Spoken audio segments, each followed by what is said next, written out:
नमस्कार, मैं रविश कुमार। क्या यह संभव है कि सिंधु नदी के पानी की एक एक बूंद पाकिस्तान की तरफ ना जाए, भारत रोक दे? क्या आपको भारत सरकार ने ठीक से बताया है और आपने ठीक से समझ लिया है कि जो सरकार पहलगाम में सुरक्षा नहीं दे सकी, जहां हजारों लोग जमा थे, वह सरकार पानी कैसे रोक देगी? एक नहीं, छह नदियों के। हमारे वीडियो को देखने का एक तरीका है, क्रम से चलना पड़ता है और आखिर तक देखना पड़ता है। हर लाइन आपके लिए जरूरी हो जाती है। 2023 का यह वीडियो देखिए। हिमाचल प्रदेश के मंडी में ही ब्यास नदी कुल्लू से आने के बाद मुड़ती है। मॉनसून के समय का यह बहाव कौन बांध लेगा?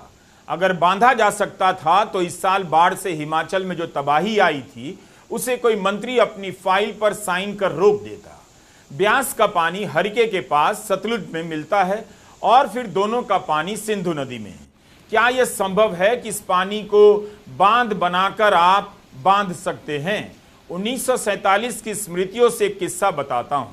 यह सब दर्ज है जब लोग पाकिस्तान से भारत की तरफ ब्यास नदी पार कर रहे थे, ऊंटों का सहारा ले रहे थे। लोगों ने बताया था कि ऊंटों की गर्दन तक ब्यास का पानी आ गया था।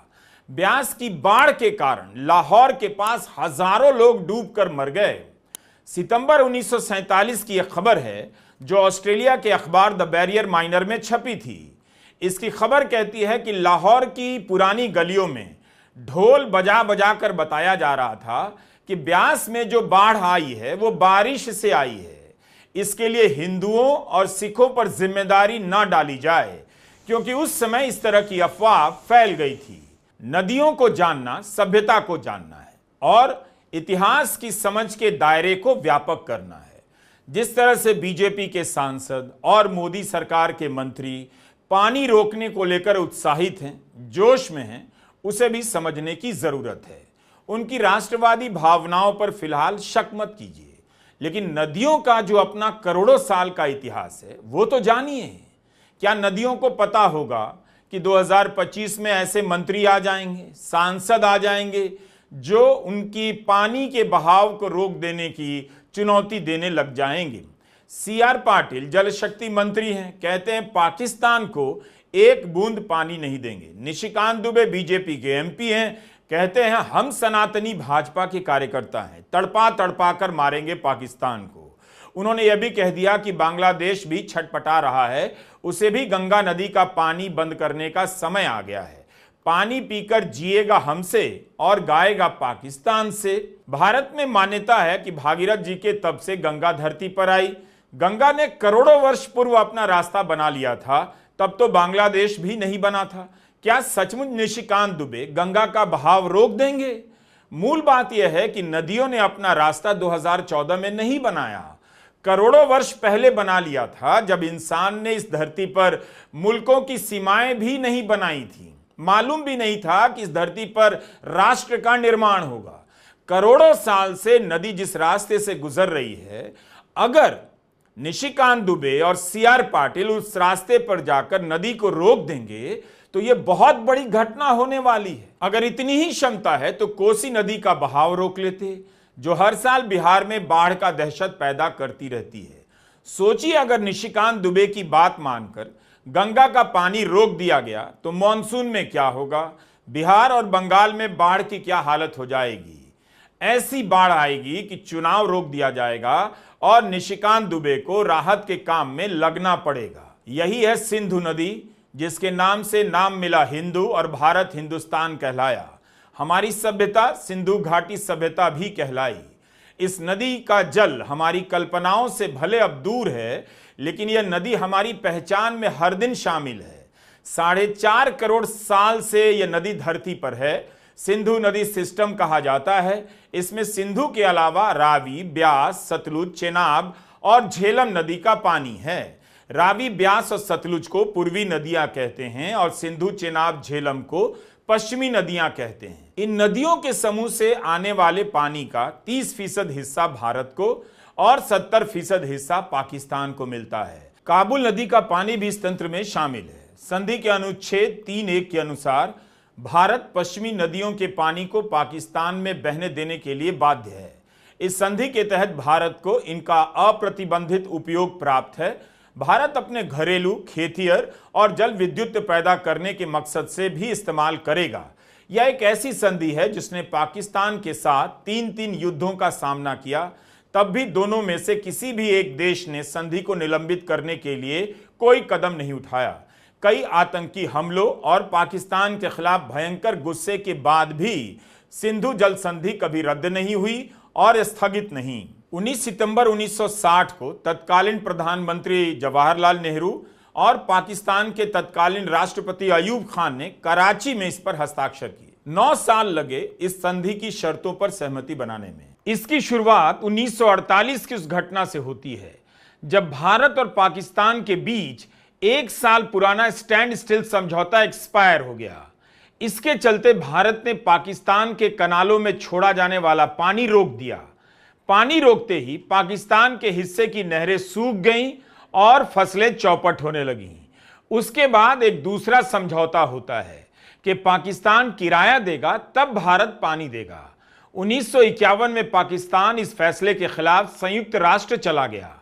पाकिस्तान में इस समझौते के खिलाफ खूब प्रदर्शन हुए, तब जाकर 1960 का समझौता होता है भारत और पाकिस्तान के बीच। विश्व बैंक ने जब पैसे की गारंटी दी तब संधि हुई। इसी कारण विवाद की स्थिति में विश्व बैंक मुखिया बन जाता है। उसके पास शिकायतें लेकर दोनों देश पहुंचते हैं और उसकी निगरानी में जांच होती है। लेकिन विश्व बैंक के पीछे कौन है? अमेरिका है। क्या भारत ऐसा चाहेगा कि अमेरिका इस वक्त पंच बने?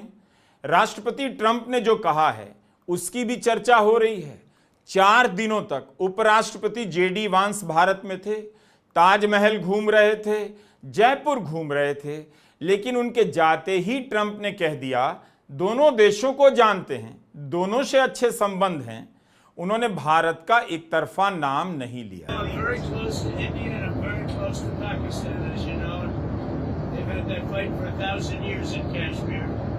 Kashmir has been going on for 1,000 years, probably longer than that. And it's a bad one yesterday. It was a bad one. Over 30 people. Well, there have been tensions on that border for 1,500 years.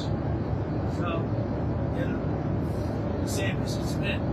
But they'll get it figured out one way or the other. I'm sure. I know both leaders. There's great tension between Pakistan and India, but there always has been. Trump ने 1500 साल का जिक्र कर दिया। झगड़ा वैसे 1947 से ही है, अभी इसके 1500 साल नहीं हुए हैं। ट्रंप ने किसी का साथ नहीं दिया, बल्कि यह कह दिया कि वे भारत और पाकिस्तान दोनों के करीबी हैं। अब निकालते रहिए इसका मतलब कि वे मोदी जी के साथ ज्यादा हैं या पाकिस्तान के साथ। ट्रंप ने उधर की भी बात कर दी और इधर की भी बात कर दी। मूल बात यह है कि अमेरिका में इतनी खराब हालत है, तब भी प्रेस राष्ट्रपति के साथ विमान में यात्राएं करता है और सवाल करता है। खैर, विशेषज्ञों ने एक बात पर बार बार जोर दिया है कि सिंधु संधि रद्द नहीं हुई है, बल्कि स्थगित की जाएगी। विशेषज्ञ यह भी लिख रहे हैं कि कोई एक देश अपनी तरफ से संधि निरस्त नहीं कर सकता। इसका एग्जिट क्लॉज एक तरफा नहीं है। भारत भी ऐसा नहीं कर सकता और पाकिस्तान भी नहीं। अगर भारत नदियों के बहाव को बदलने चलेगा तो क्या चीन को भी बहाना मिल जाएगा कि वह ऐसा करे? यह सवाल भी उठता रहा है। भारत में आने वाली नदियां नेपाल, बांग्लादेश और चीन से भी गुजरती हैं। ऐसे में उन नदियों पर क्या असर पड़ेगा, इसकी भी चर्चा हो रही है। एक तो यह शर्तों और अंतर्राष्ट्रीय नियमों का मामला है, वो अलग है कि भारत ऐसा कर सकता है या नहीं। दूसरा बड़ा मामला यह है कि क्या भारत इतने बड़े बड़े बांध बना सकता है कि 6 नदियों का पानी रोक दे। इस वीडियो में हम इसकी बात भी करने जा रहे हैं। तो क्या आप 6 नदियों का पानी रोक सकते हैं? यह तय कौन करेगा, प्रकृति या मोदी के मंत्री? ऐसा लगता है कि बीजेपी को पानी एक नया हथियार मिल गया है। पानी नहीं देंगे, प्यासा मार देंगे, इस टाइप की बातों से लोगों में जोश आ जाएगा, उसे ऐसा लगता होगा। हाउसिंग सोसाइटी वाले अंकल सब नहाना धोना छोड़कर यह सब होता देखने के लिए टीवी के सामने बैठ जाएंगे। गोदी मीडिया के यूट्यूब चैनलों का थंबनेल देखकर लगता है कि इस देश के लोगों ने भले नदियों को अनंत काल से देखा है, उनके बारे में सुना है, पढ़ा है, लेकिन इस देश के संपादकों, पत्रकारों और एंकरों ने लगता है नदियों के बारे में ना तो कभी सुना है, ना पढ़ा है, ना नदियों को देखा है। उनके थंबनेल पर जो टाइटल हैं उसे देखकर ही समझ आ जाता है, जैसे मोदी का जल प्रहार, भारत ने पानी रोका, आपस में लड़ने लगे पाकिस्तानी, नहीं मिलेगा पाकिस्तान एक भी बूंद पानी, भारत ने रोका पानी। पाकिस्तान में हाहाकार, भारत ने रोका पानी। पाकिस्तान में त्राहिमाम, भारत ने रोक दिया पानी। पाकिस्तान में मची चीख पुकार, वीजा, पानी, बॉर्डर सब बंद। भारत का एक्शन कांप रहा पाकिस्तान। सिंधु समझौता खत्म होने से कितना रोएगा पाकिस्तान। सिंधु संधि सस्पेंड, बिन पानी तड़पेगा पाक। सिंधु का बॉर्डर पानी बंद, नहीं मिलेगा वीजा। पाकिस्तान की बर्बादी का फैसला हो गया। क्या यह सब इसलिए किया जा रहा है ताकि हिंदी प्रदेशों की आम जनता ऐसी हेडलाइन से जोश में आ जाए? क्या इसलिए सिंधु जल संधि की बात उछाली गई ताकि आम लोग नारों से मतलब रखें, उसी में उलझ जाएं? बाकी जिन्हें समझ में आएगा वो संधि की शर्तों, भौगोलिक बनावट, बांध की लागत, उसकी सुरक्षा वगैरह वगैरह में दिमाग खपाते रहेंगे। सुरक्षा में चूक के सवालों को भूल जाएंगे। सूत्रों के हवाले से सर्वदलीय बैठक के बाद आपको तो यही बताया गया कि होटल वालों ने पुलिस को नहीं बताया कि हजारों सैलानी आ गए हैं। बैसारन को अचानक खोल दिया गया, जो उसका समय नहीं था। आज द हिंदू अखबार में विजेता सिंह की खबर छपी है कि बैसारन तो खुला ही रहता है। खुद जम्मू कश्मीर पुलिस कह रही है कि कभी बंद नहीं होता। इस जवाब से तो यही सवाल उठता है कि क्या सर्वदलीय बैठक में झूठ बोला गया? अपनी जवाबदेही छिपाने के लिए टूर ऑपरेटर पर जिम्मेदारी डाली गई और बाकी अखबारों और चैनलों ने इसकी पुष्टि का प्रयास क्यों नहीं किया? क्या यह पता लगाना इतना मुश्किल था कि बैसारन कब कब खुला रहता है? 26 लोगों की हत्या कैसे हो गई? आपकी सुरक्षा में क्या क्या कमी थी? यह सब बताने के लिए एक प्रेस कॉन्फ्रेंस नहीं हुई, लेकिन स्लोगन से, ट्वीट से और बयानों से माहौल बनाया जा रहा है। पानी रोक देंगे, तड़पाकर मार देंगे। आज ही संसदीय कार्य मंत्री किरण रिजिजू के कार्यालय ने प्रधानमंत्री मोदी का एक पुराना बयान ट्वीट किया है, 2016 का है, तो हम उसी की बात पहले कर लेते हैं। तब उरी में आतंकी हमला हुआ था। उस दौरान प्रधानमंत्री ने कहा था कि रक्त और पानी एक साथ नहीं बह सकते। उस समय ये खबरें खूब छपी कि भारत लेगा कड़ा फैसला, सिंधु नदी का जल रोका जाएगा। तो अब तक कैसे पानी और रक्त एक साथ बह रहा था? 2016 के 3 साल बाद पुलवामा का हमला हुआ, सीआरपीएफ के 40 जवान मारे गए, तब पानी क्यों नहीं रोका गया? उसके बाद 2019 से 21 के बीच 14 कश्मीरी पंडित मारे गए, तब क्यों अपना ही नारा प्रधानमंत्री भूल गए कि पानी और रक्त एक साथ नहीं बह सकते? बीच में न जाने कितनी और आतंकी घटनाएं हुई, लेकिन इस बार किरण रिजिजू क्यों इस बयान की याद दिला रहे हैं? और जब याद दिला रहे हैं तब पूरी बात क्यों नहीं बता रहे? हम आपको याद भी दिलाएंगे, पूरी बात भी बताएंगे। 2016 में एक टास्क फोर्स बना, हाई लेवल का, सीधे पीएमओ के अंडर, प्रधानमंत्री कार्यालय के अंडर। इसके अध्यक्ष बनाए गए प्रधानमंत्री मोदी के तत्कालीन प्रधान सचिव नृपेंद्र मिश्रा।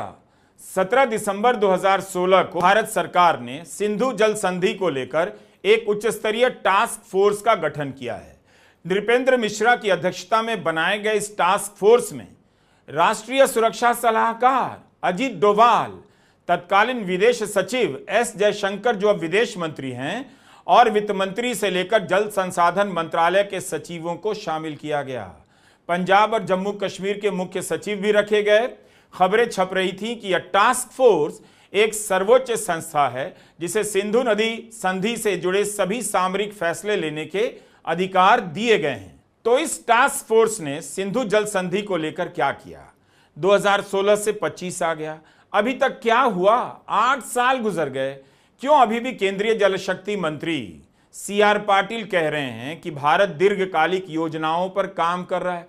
8 साल कौन सा काल होता है, दीर्घकाल या मध्यम काल? 25 अप्रैल के अखबारों की हेडलाइन देखिए, भारत सिंधु नदी के जल की एक बूंद पाकिस्तान को नहीं देगा।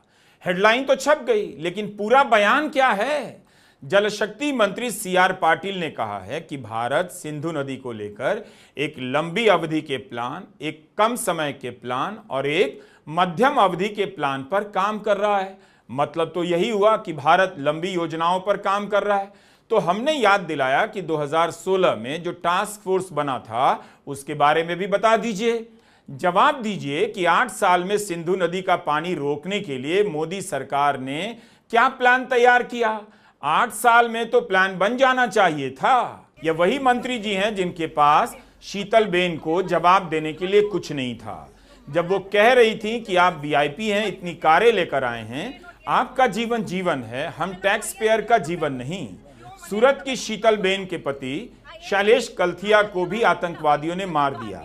शीतलबेन को बताने के लिए इनके पास एक जवाब नहीं कि पहलगाम में सुरक्षा क्यों नहीं थी, सेना क्यों नहीं थी, पुलिस क्यों नहीं थी, क्यों लोगों को नहीं बताया गया वहां मत जाइए क्योंकि हम सुरक्षा नहीं दे सकते। तो आप देख सकते हैं कि मरने वालों के परिजनों के लिए एक जवाब नहीं, लेकिन टीवी चैनल पर मंत्री जी टैंक की तरह गरज रहे हैं कि एक बूंद पानी नहीं देंगे। इस पर काम कर रहा है भारत। पाकिस्तान में भी खूब राजनीति हो रही है, सिंधु नदी को लेकर नारे लग रहे हैं, सिंधु हमारा है। जाहिर है जवाब में भारत में भी नारे लगेंगे, बल्कि पहले से लगते रहे हैं। एक सवाल इस बहस में बार बार आ रहा है कि 1960 में जो समझौता हुआ उसके कारण भारत को कम पानी मिला। नेहरू ने गलत समझौता किया। इस बारे में संसद में क्या कहा गया, संसदीय समिति की रिपोर्ट में क्या कहा गया है, अब हम आगे बताएंगे। बहरहाल नदियों के इस विवाद के सबसे मुखर प्रवक्ता निशिकांत दुबे भी हैं। इन्होंने 23 अप्रैल को ट्वीट किया कि सांप को पानी पिलाने वाले समझौते के नायक नेहरू जी, जिन्होंने 1960 में नोबेल पुरस्कार प्राप्त करने के चक्कर में सिंधु, रावी, व्यास, चिनाब, सतलुज का हमारा पानी पिलाकर हिंदुस्तानी का खून बहाया, आज मोदी जी ने दाना पानी बंद कर दिया। बिना पानी के पाकिस्तानी मरेंगे, यह 56 इंच का सीना, हुक्का पानी, दाना पानी बंद। हम सनातनी भाजपा के कार्यकर्ता हैं, तड़पा तड़पा के मारेंगे। नेहरू का नाम ना आए हो ही नहीं सकता। हमने अभी आपको बताया 1948 में नेहरू ने पाकिस्तान की नहरों के लिए पानी रोक दिया था, नहरें सूख गई थी। क्या भारत पाकिस्तान को ज्यादा पानी देता है, जैसा कि निशिकांत दुबे के ट्वीट से प्रश्न उठता है? और क्या मोदी सरकार के कार्यकाल में यह कम हो गया? अब आते हैं इस पर। 2019 में राज्यसभा के 3 सदस्यों ने जल शक्ति मंत्री से पूछा, सरकार बताए क्या पंजाब के तरन तारन से ज्यादा पानी पाकिस्तान छोड़ा जा रहा है? क्या रावी नदी से भी पहले की तुलना में ज्यादा पानी पाकिस्तान की तरफ छोड़ा गया? पिछले 3 साल में यानी 2016 से 19 के बीच इन दिनों का पानी पाकिस्तान की तरफ बहने से रोकने के लिए आपने स्टोरेज कैपेसिटी में कितना विस्तार किया है? ये 3 सवाल थे। सवाल पूछने वाले एक सांसद विश्वंभर प्रसाद निषाद समाजवादी पार्टी के थे, दूसरे सांसद भी इसी पार्टी के थे, सुखराम सिंह यादव, और छाया वर्मा थी कांग्रेस की। भारत सरकार के मंत्री 2019 में जवाब देते हैं कि सितंबर 2018 में खूब बारिश हुई, उसके बाद बर्फ भी गिरी, तो इस कारण पानी ज्यादा आ गया। अगर इतना पानी रोका जाता तो भाखड़ा, पोंग और रणजीत सागर बांध की सुरक्षा खतरे में पड़ जाती, और पानी अचानक छोड़ा जाता तो भारत के निचले हिस्से में भयंकर बाढ़ आ जाती। इसलिए मई और जून 2019 में पाकिस्तान की तरफ ज्यादा पानी छोड़ा गया। हमने आपको शुरू में 2023 का ब्यास नदी के बहाव का वीडियो दिखाया था। इन तस्वीरों को देखते हुए संसद में सरकार के जवाब को अब याद कीजिए कि मॉनसून के समय संभव नहीं होता है पानी को रोकना, बांध टूटने का डर रहता है और भारत के इलाकों में बाढ़ आने का खतरा, इसलिए पाकिस्तान की तरफ पानी छोड़ना पड़ता है। अगर डैम भर जाएगा तो आप बताइए, क्या इस धारा को निशिकांत दुबे रोक देंगे?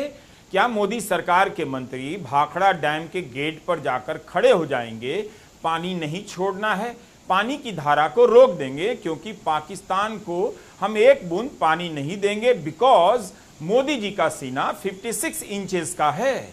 क्या करेंगे आप? क्या बांध को टूट जाने देंगे या पानी छोड़कर अपने ही राज्यों को बाढ़ में डुबा देंगे? पाकिस्तान को एक बूंद ना देने के चक्कर में क्या आप अपने इलाकों में बाढ़ लाने देंगे? वही जल शक्ति मंत्रालय 2019 में कह रहा है बांध की सुरक्षा खतरे में ना पड़ जाए, इसलिए पाकिस्तान की तरफ ज्यादा पानी छोड़ा गया। और अब उसी मंत्रालय के मंत्री कह रहे हैं कि एक बूंद पानी नहीं देंगे। बताइए तो पानी रोकने के लिए आपने कौन सा सिस्टम बनाया है? 2019 के सवाल में एक बड़ा सवाल और था कि 3 साल के बीच पानी को स्टोर करने की क्षमता कितनी बढ़ाई गई। तो जवाब क्या दिया गया कि स्टोरेज कैपेसिटी नहीं बढ़ा सकते। क्यों? क्योंकि बांध की ऊंचाई से ही स्टोरेज की क्षमता तय होती है और आप बांध की ऊंचाई नहीं बढ़ा सकते, इसलिए पानी के संग्रह की क्षमता नहीं बढ़ाई जा सकती है। तो अब आप समझे, 30 मार्च 2019 को ऑब्जर्वर रिसर्च फाउंडेशन ORF की वेबसाइट पर एक लेख छपता है इफ्तिखार दराबू का। इफ्तिखार सिविल इंजीनियर हैं और हाइड्रो सेक्टर के एक्सपर्ट। दराबू लिखते हैं कि अगर सिंधु, चनाब, झेलम का पानी रोकना पड़ा तो इसका असर कश्मीर पर क्या पड़ेगा और भारत को किस तरह की तैयारी करनी होगी। इसके जवाब में बताते हैं कि इन 3 नदियों में हर साल 117 अरब क्यूबिक मीटर पानी बहता है। अगर हम इतना सारा पानी जमा कर लेंगे, रोक लेंगे, तो पूरी कश्मीर घाटी 7 मीटर पानी तक डूब जाएगी।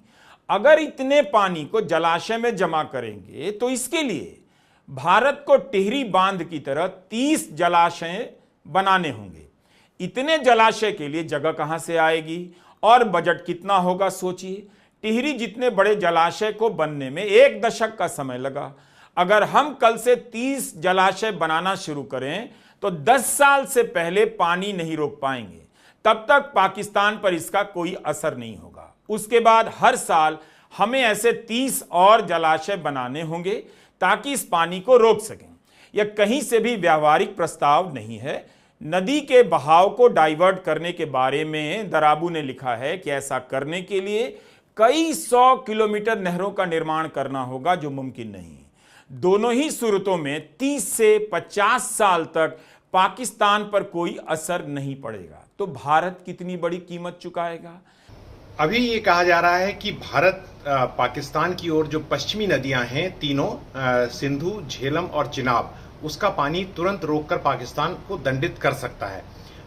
जो ये विचार है इसको बिल्कुल इम्पॉसिबल नहीं है, लेकिन इसको लागू करने के लिए काफी सारा वक्त चाहिए। इसको आप इस तरह से समझ सकते हैं कि जो सिंधु जल समझौता हुआ है उसमें भारत के हिस्से की जो 3 नदियां हैं उनमें 33 मिलियन एकड़ फुट पानी एनुअल फ्लो है उसका, और पाकिस्तान के हिस्से में जो 3 नदियां जाती हैं जिनमें भारत का भी सीमित अधिकार है उसका एनुअल फ्लो इस 33 मिलियन एकड़ फुट का ऑलमोस्ट 4 गुना है, जो 135 मिलियन एकड़ फुट के आसपास बैठता है। तो मोटी बात है कि जितना भारत के हिस्से का पानी है, भारत की नदियों में पानी है, उससे 4 गुना पानी जो है इन 3 नदियों में है जो पाकिस्तान को बह रही है।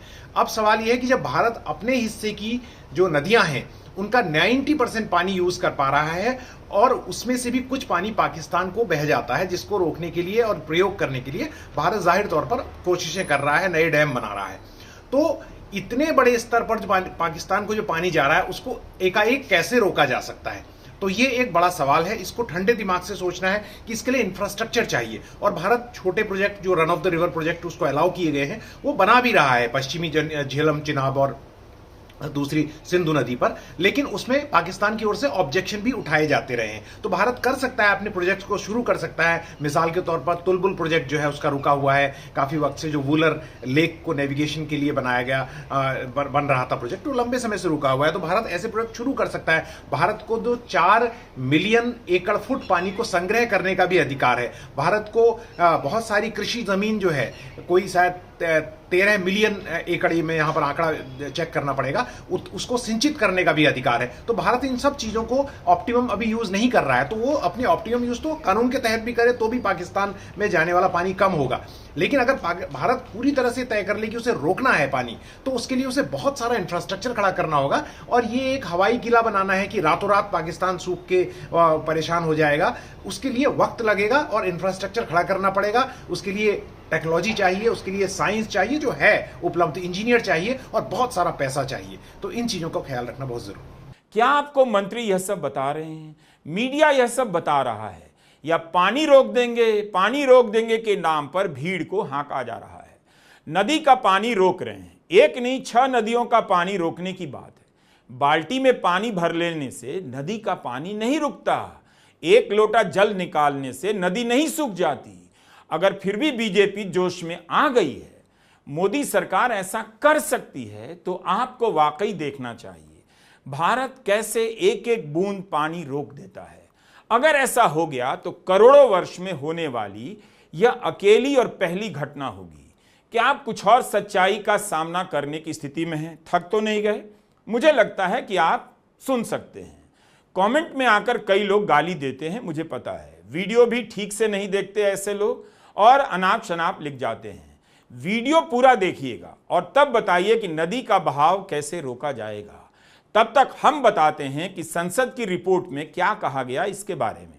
5 अगस्त 2021 को जल संसाधन मंत्रालय पर संसदीय कमेटी की एक रिपोर्ट पेश होती है। बीजेपी के ही तत्कालीन सांसद संजय जायसवाल इसके चेयरमैन थे। इस रिपोर्ट में भी सिंधु सिस्टम के तहत 3 नदियों के पानी के इस्तेमाल को लेकर सवाल उठा, सिंधु, झेलम और चिनाब। संसदीय समिति को अधिकारी बताते हैं कि पठानकोट में रावी नदी पर रणजीत सागर बांध है, ब्यास नदी पर पोंग बांध है, सतलज नदी पर भाखड़ा नांगल बांध है।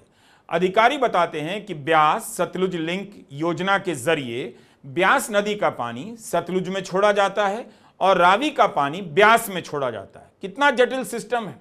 तो इनके जरिए सिंधु जल सिस्टम का पानी भारत इस्तेमाल करता है। बारिश और बाढ़ के समय जब पानी भर जाता है तब पाकिस्तान की तरफ छोड़ना ही पड़ता है। संसदीय समिति के सामने एक अधिकारी ने जो कहा उसे ध्यान से सुनिए, जो हम पढ़ रहे हैं।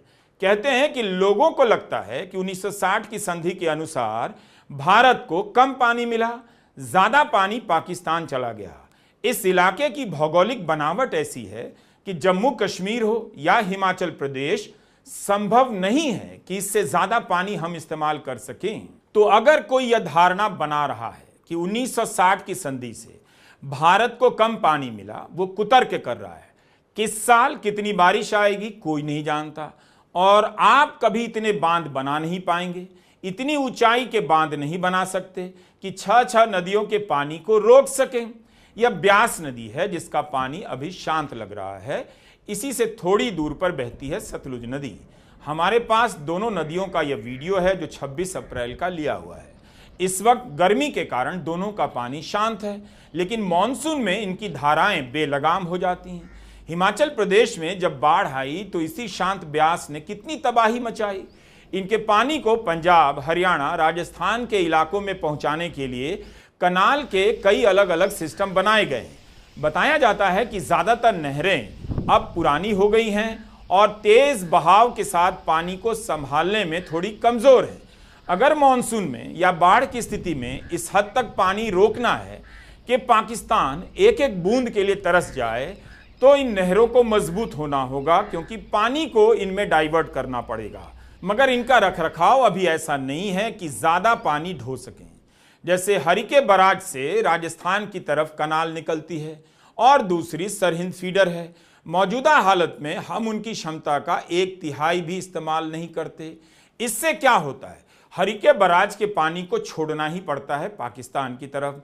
यह सब संसदीय समिति के सामने अधिकारियों ने बताया है। अधिकारियों का कहना है कि नया बांध बनाने में जितना खर्चा होगा, नई नहरें बनाने में जितना खर्चा होगा, उसे आप बिजली पैदा कर वसूल नहीं सकते, क्योंकि तब आपको बहुत महंगी बिजली बेचनी पड़ेगी। तो एक ही रास्ता है, पानी जब ज्यादा हो जाए पाकिस्तान की तरफ जाने दिया जाए। संसदीय समिति की इस रिपोर्ट में अधिकारी इस बात पर बार बार जोर देते हैं कि भारत काफी पानी का इस्तेमाल कर रहा है। भारत किसी भी तरह से घाटे में नहीं है। सिंधु जल संधि को 65 साल होने को आ रहे हैं। भारत ने जनवरी 2023 में पाकिस्तान को एक नोटिस भेजा कि संधि में बदलाव करने की जरूरत है। सितंबर में एक और आधिकारिक नोटिस जाता है कि संधि की समीक्षा और इसमें संशोधन हो।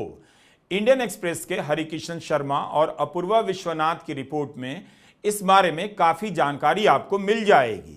विशेषज्ञों के अनुसार रिव्यू शब्द का मतलब है भारत संधि को रद्द कर फिर से बातचीत करना चाहता है। भारत की ओर से कहा गया कि परिस्थितियों में हुए मूलभूत और अप्रत्याशित बदलावों के कारण इस संधि का फिर से मूल्यांकन किया जाए, क्योंकि इस दौरान आबादी बहुत बदल गई, ऊर्जा की जरूरतें बदल गईं और सीमा पार से आतंकवाद भी एक कारण है। पाकिस्तान ने भी भारत की तरफ बन रहे डैम की डिजाइन को लेकर सवाल उठाए हैं। झेलम की सहायक नदी किशनगंगा पर किशनगंगा हाइड्रो इलेक्ट्रिक प्रोजेक्ट और चिनाब पर रैटल हाइड्रो इलेक्ट्रिक प्रोजेक्ट परियोजना सिंधु जल संधि का उल्लंघन हो रहा है, यह सब पाकिस्तान का आरोप है। लेकिन भारत का कहना है कि ये पनबिजली पैदा करने की परियोजनाएं हैं, इसके लिए नदी का प्रवाह बाधित नहीं किया जा रहा। तो पानी कैसे रोकेंगे, उसकी क्या व्यवस्था है? अगर है तो प्रेस कॉन्फ्रेंस कर बता दीजिए। भारत में 26 लोगों की हत्या हो गई, गृहमंत्री से लेकर प्रधानमंत्री तक ने प्रेस कॉन्फ्रेंस नहीं की, बल्कि नेता प्रतिपक्ष राहुल गांधी कश्मीर चले गए, प्रधानमंत्री मोदी कश्मीर भी नहीं गए और सर्वदलीय बैठक में भी नहीं आए। पुलवामा हुआ तो प्रधानमंत्री व्यस्त थे, शूटिंग करा रहे थे कॉर्बेट नेशनल पार्क में, कई घंटों तक गायब थे। पहलगाम हुआ तो प्रधानमंत्री पहलगाम नहीं गए, बिहार गए। और बिहार में भी नीतीश कुमार और प्रधानमंत्री हंसी ठिठोली कर रहे हैं, गप लगा रहे हैं, कोई चेहरे पर मलाल नहीं। अरे साहब, अपने देश के नागरिक मारे गए हैं, कम से कम चेहरे का तो एक्सप्रेशन ठीक कीजिए। मन में आपके क्या है हम नहीं जानते। पाकिस्तान क्या चाहता था, क्या हासिल करना चाहता था इस हमले से? पाकिस्तान चाहता था कि कश्मीरियों की रोजी रोटी पर हमला हो। पाकिस्तान चाहता था कि देश में, भारत में हिंदू मुस्लिम के भाईचारे पर हमला हो। और संघ समर्थित लोगों ने क्या किया इस हमले के बाद? संघ समर्थित संगठनों ने जाकर उत्तराखंड में, हिमाचल में, चंडीगढ़ में, देश के अनेक कोनों में कश्मीरी छात्रों को धमकियां दी। देश में ट्विटर पे, सोशल मीडिया पर, सड़कों पर माहौल बना रहे हैं मुसलमानों के खिलाफ, इस देश के मुसलमानों के खिलाफ। जो पाकिस्तान चाहता है वही संघ करता है। ऐसा क्यों? भारत नदियों का पानी रोकने जा रहा है, काफी हंगामा है, एक बूंद पानी पाकिस्तान की तरफ नहीं जाने देगा, इसकी चर्चा है। यह सब करना और कहना बहुत आसान है, तो क्या यही एक काम सबसे मुश्किल काम बच जाता है कि आतंकवादियों ने 26 लोगों की हत्या कर दी? सुरक्षा में चूक कैसे हो गई और आप क्या कर रहे थे, इसका जवाब देने के लिए क्या एक प्रेस कॉन्फ्रेंस नहीं कर सकते? उम्मीद है आपने हमारा इस मसले पर तीनों वीडियो ध्यान से देखा होगा। बार बार देखिए और समझिए कि आपके साथ क्या हो रहा है, क्या बताया जा रहा है और क्या नहीं बताया जा रहा है। नमस्कार, मैं रवीश कुमार।